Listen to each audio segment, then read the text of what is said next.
Hello friends, हमारे इस YouTube channel में आप सभी का स्वागत है। मैं इसी तरह से समय समय पर इतिहास विषय पर महत्वपूर्ण वीडियोस लाता रहूँगा।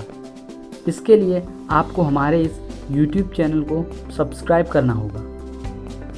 आज का विषय है सिंधु घाटी सभ्यता के महत्वपूर्ण स्थल। आइए वीडियो शुरू करते हैं। सिंधु घाटी सभ्यता के प्रमुख स्थल व उनकी विशेषताएं। इनमें पहला स्थल है हड़प्पा। हड़प्पा का मतलब देवी देवताओं का प्रिय स्थल। यह आधुनिक पाकिस्तान के साहिवाल जिले में रावी नदी के आसपास विकसित था।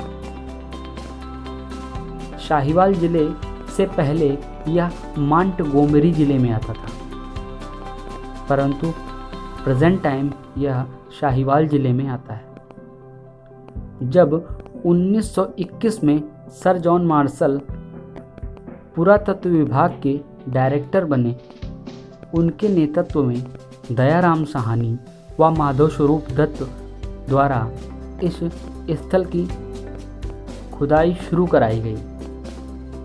पता चला कि यह स्थल दो तरह से विभाजित था। पहला उच्च वर्ग, जहाँ पर राजा व मंत्री लोग रहते थे।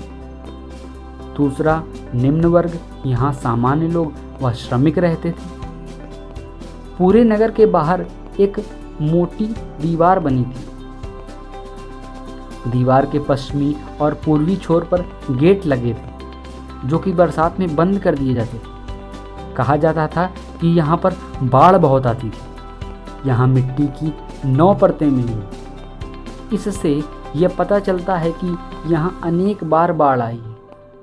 यहाँ एक दुर्ग मिला है, जिसके उत्तर में 12 अन्नागार मिले हैं, जहाँ पर ये अपनी खाद्य सामग्री स्टोर करते थे। ये अन्नागार 6-6 की श्रृंखला में हैं। यहाँ पर 15 मजदूर गृह भी मिले हैं, जो कि 8 व 7 की श्रृंखला में हैं। यहाँ से मिलने वाली कुछ प्रमुख चीज़ें, जैसे कि दुर्ग के प्रमाण, मिट्टी की मूर्तियाँ, बर्तन, आभूषण, लाल चित्रित दूषित मृदभांड, जो कि लाल, काले व गुलाबी रंग के थे। इन पर मनुष्यों के चित्र भी मिले हैं। पक्की मिट्टी की मोहरें मिली हैं। इन मोहरों को टेराकोटा भी कहा जाता है। मात्र देवी की मूर्ति भी मिली है। 2 कब्रागार मिले हैं, R37, H20। R37 यह हड़प्पा से पूर्व का माना जाता है, क्योंकि कार्बन 14 के द्वारा पता लगाया जाता है कि कोई वस्तु कितनी पुरानी है। इससे यह पता लगाया गया है कि R37 हड़प्पा काल से भी पूर्व का कब्रागार है। H20 हड़प्पा काल का कब्रगाह है। नेक्स्ट स्थल है मोहनजोदड़ो। इसका मतलब है मृतकों का टीला। यह हड़प्पा से लगभग 483 किलोमीटर दूर स्थित था। पाकिस्तान के लरकाना जिले में सिंध नदी के आसपास विकसित था। 1922 में राखलदास बनर्जी ने इस जगह की खुदाई की शुरुआत कराई। यहाँ भी दुर्ग के प्रमाण मिले हैं, जो कि हड़प्पा की तरह 2 भागों में विभाजित था। हड़प्पा की अपेक्षा मोहनजोदड़ो से अनेक चीज़ें मिली हैं, क्योंकि हड़प्पा स्थल में मजदूरों द्वारा खुदाई करने से अनेक चीज़ें नष्ट हो गई, परंतु मोहनजोदड़ो में ध्यान रखकर खुदाई की गई, एक नियमानुसार खुदाई की गई। इस वजह से मोहनजोदड़ो से अनेक चीज़ें सामने आई हैं, जो कि ज्यों के त्यों हैं। अनाज का एक बड़ा भंडार मिला है, जो कि मोहनजोदड़ो का मुख्य खाद्य भंडार था।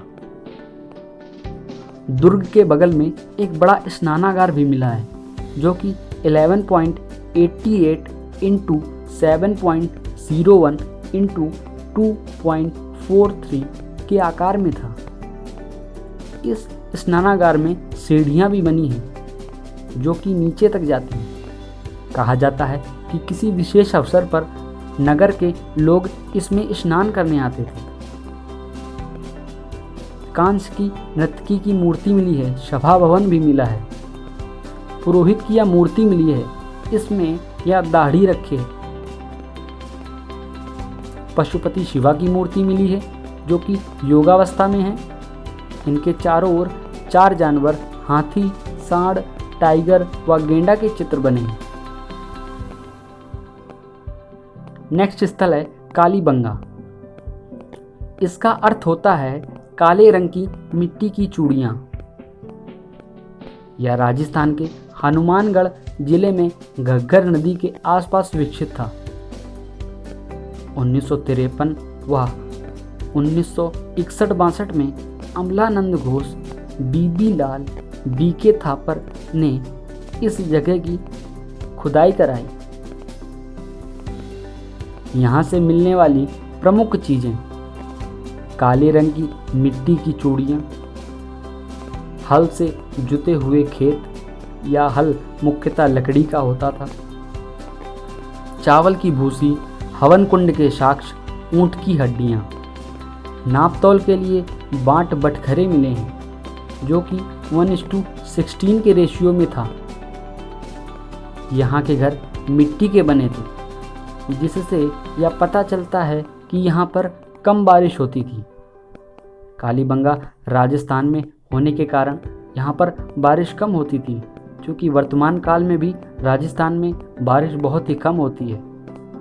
इस वजह से यहाँ के घर मिट्टी के बने थे। नेक्स्ट स्थल है लोथल। इसका भी मतलब मृतकों का टीला है।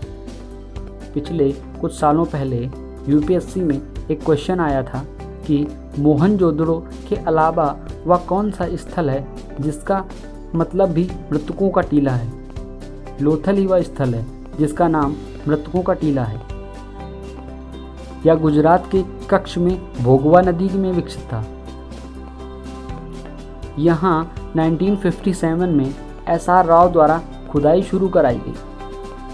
यहाँ से एक बंदरगाह मिला है, जहाँ से उर की मोहर, जो कि मेसोपोटामिया का प्रमुख बंदरगाह था, वहाँ की मोहर मिली है।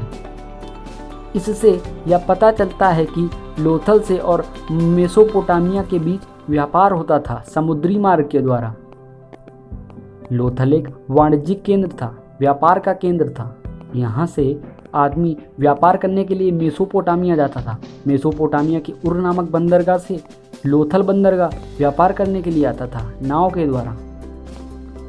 यहाँ से मिली कुछ अन्य चीज़ें, जैसे कि दोहरा शवादान, युग्म समाधि जिसे कहते हैं, एक ही कब्र में 2 लोगों को दफनाना, चावल के प्रमाण मिले हैं, हवन कुंड व शतरंज मिला है, मिट्टी की मोहर मिली है जिसमें नाव का चित्र है। नेक्स्ट है चौंदड़ो। यह पाकिस्तान के सिंध प्रांत में सिंध नदी के पास विकसित था। यह सबसे छोटा इलाका था। यहाँ पर दुर्ग जैसे कोई प्रमाण नहीं मिले हैं। यह मोहनजोदड़ो से 130 किलोमीटर दूर था। यहाँ पर मनके बनाने का कारखाना मिला है। नेक्स्ट है रोपड़। यह आधुनिक पंजाब में सतलज नदी के आसपास विकसित था। यहाँ से मनके बनाने का कारखाना मिला है। नेक्स्ट है सुरकोटदा। यह गुजरात के दस्तवती नदी के पास विकसित थी। यहाँ से घोड़ों के कंकाल मिले हैं। सिंधु घाटी के लोग घोड़ों व लोहे से अपरिचित थे। आर्य भारत में सर्वप्रथम घोड़े व लौह लाए। कहा जाता है कि आर्यों ने यहाँ के लोगों से युद्ध किया होगा, इस वजह से ये घोड़ों के कंकाल यहाँ पर पाए जाते हैं। नेक्स्ट है हरियाणा। हरियाणा से प्रमुख 3 स्थल मिले हैं, राखीगढ़ी, बनावली, मिताथली।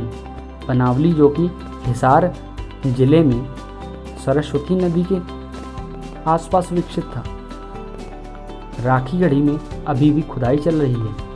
वहाँ से 5000 BC के 2 कंकाल मिले हैं, जिससे यह अनुमान लगाया जा रहा है कि आर्य यहीं के थे, ये बाहर से नहीं आए थे। उनका DNA पर टेस्ट किया जा रहा है। नेक्स्ट है दायमाबाद, या सबसे दक्षिणतम स्थल था। यह महाराष्ट्र में प्रवरा नदी के आसपास विकसित था। यहाँ से महत्वपूर्ण चीज कांस्य की एक खिलौना रूप में बैलगाड़ी मिली है। नेक्स्ट है धौलावीरा, यह गुजरात में लूनी नदी के आसपास विकसित था। यहाँ से सुव्यवस्थित जल निकास तंत्र मिला है। यह भारत के सबसे बड़े स्थलों में से एक था। यहाँ नगर के बाहर एक सूचना पट मिला है जिसमें इनकी लिपि के द्वारा कुछ लिखा हुआ है, परंतु इस लिपि को पढ़ा नहीं जा सका है। आइए आज के विशेष प्रश्न पर चर्चा करते हैं। पहली पैसेंजर ट्रेन। भारत की पहली पैसेंजर ट्रेन में 14 डिब्बे थे और इस ट्रेन में 400 यात्रियों ने सफ़र किया था। 14 अप्रैल 1853 को यह छत्रपति शिवाजी टर्मिनल, जो कि मुंबई से ठाणे के बीच में चलाई गई। नेक्स्ट वीडियो में मैं सिंधु घाटी सभ्यता की सामाजिक, धार्मिक, राजनीतिक व आर्थिक विषयों पर चर्चा करूंगा और आपको बताऊंगा कि यह इतनी विकसित सभ्यता किस तरह से अंत हो गया इसका, या किस तरह से धीरे धीरे पतन की ओर बढ़ गई और इसका अंत हो गया। नेक्स्ट वीडियो में इस सभ्यता के पतन पर भी चर्चा करेंगे। आज के लिए इतना ही। Thanks for watching this video friends.